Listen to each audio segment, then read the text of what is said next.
જી માતાજી, હર હર મહાદેવ. કેમ છો બધા? જો તમે અમારી ચેનલમાં નવા હોય તો વિડીયોને લાઈક કરજો, શેર કરજો અને સબસ્ક્રાઈબ કરવાનું ના ભૂલતા, જેથી કરીને તમને અમારા નવા વિડીયો સૌથી પહેલાં મળતા રહે.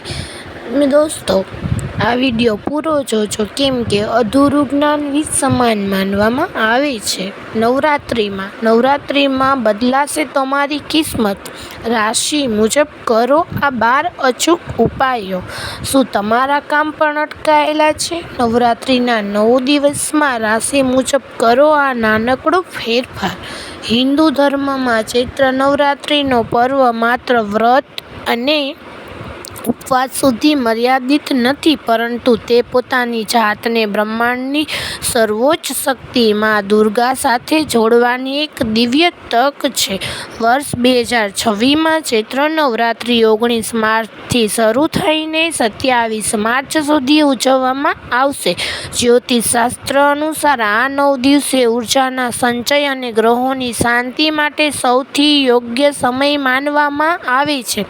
ઘણીવાર આપણે સખત મહેનત કરીએ છીએ છતાં સફળતા દૂર રહે છે. તેનું કારણ આપણા જીવનમાં આવતી ગ્રહ બાધાઓ હોઈ શકે છે. નવરાત્રિ દરમિયાન જો આપણે આપણી રાશિ મુજબ નાના પણ સચોટ ઉપાયો કરીએ તો મા દુર્ગાની કૃપાથી ન માત્ર બગડેલા કામ બને છે, પણ સૂતેલું ભાગ્ય પણ જાગી ઉઠે છે. ચાલો આપણે વિગતવાર જાણીએ કે મેષથી લઈને મીન રાશિ સુધીના જાતકોએ આ નવરાત્રિમાં શું વિશેષ કરવું જોઈએ.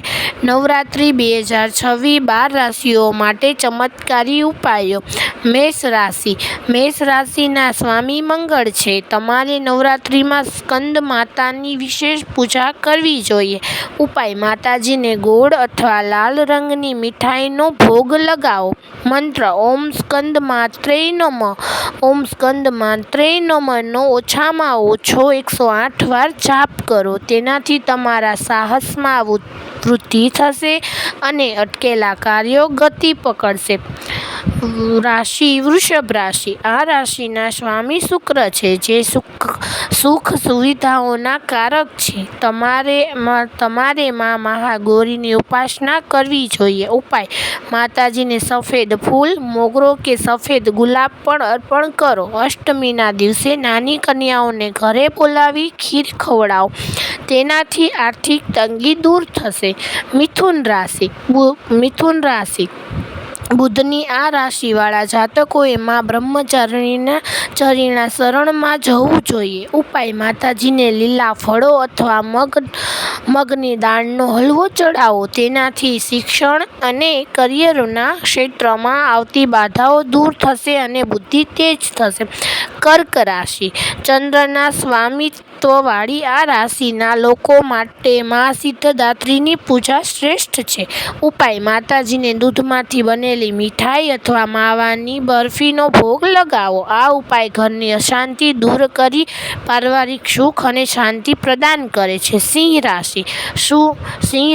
સૂર્યદેવની આ રાશિના જાતકોએ માં કૃષ્ણમાંડાની આરાધના કરવી જોઈએ.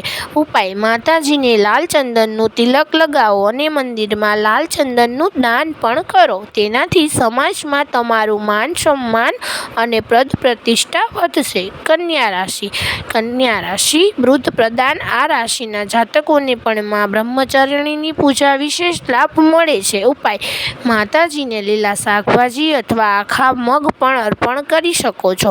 આ ઉપાય નોકરી અને વ્યાપારમાં આવતી અનિશ્ચિતતાઓને ખતમ કરવામાં મદદ કરશે. તુલા રાશિ. તુલા રાશિના જાતકો માટે માં મહાગૌરીના આશીર્વાદ શુભ ફળદાયી રહે છે. ઉપાય: માતાજીને સુગંધિત સફેદ ફૂલ અને અત્તર ચડાવો. કન્યાઓને શૃંગારની સામગ્રી ભેટ આપો. તેથી વૈવાહિક જીવનની પરેશાનીઓ દૂર થાય છે. વૃશ્ચિક રાશિ. મંગળની બીજી રાશિ વૃશ્ચિકના જાતકોએ માં સ્કંદમાતાની પૂજા કરવી જોઈએ. ઉપાય: માતાજીને લાલ પુષ્પ, જાસૂદ કે ગુલાબ ચડાવો. તેનાથી માનસિક તણાવ ઓછો થશે અને શત્રુઓ પર વિજય મેળવવાની કરવાનું આત્મબળ મળશે. ધનુ રાશિ. ગુરુની આ રાશિના લોકોએ માં ચંદ્રઘટાની ભક્તિ કરવી જોઈએ. નવરાત્રિમાં ઉપાય: માતાજીને પીળા રંગની મીઠાઈ, ચણાની દાળ અથવા કેસરયુક્ત હલવાનો ભોગ લગાવો. તેનાથી ભાગ્યોદય થશે અને અટકેલા સરકારી કામો પણ પૂરા થશે. મકર રાશિ. શનિ પ્રધાન રાશિ હોવાને કારણે તમારે માં કાળરાત્રિની પૂજા કરવી જોઈએ. ઉપાય: માતાજીને વાદળી ફૂલ ચડાવો અને મંદિરમાં કાળા તલ અથવા સરસવાના તેલનું દાન કરો. તેનાથી જૂના રોગો અને અજ્ઞાત ભયમાંથી મુક્તિ મળશે. કુંભ રાશિ. શનિની આ રાશિના જાતકો માટે પણ કાળરાત્રિનું પૂજન વિશેષ ફળદાયી છે. ઉપાય: માતાજીની આરતી કરો અને કોઈ જરૂરિયાતમંદ વ્યક્તિને કાળા વસ્ત્ર અથવા છત્રીનું દાન કરો. તેનાથી જીવનની મોટી અડચણો દૂર થવા લાગશે.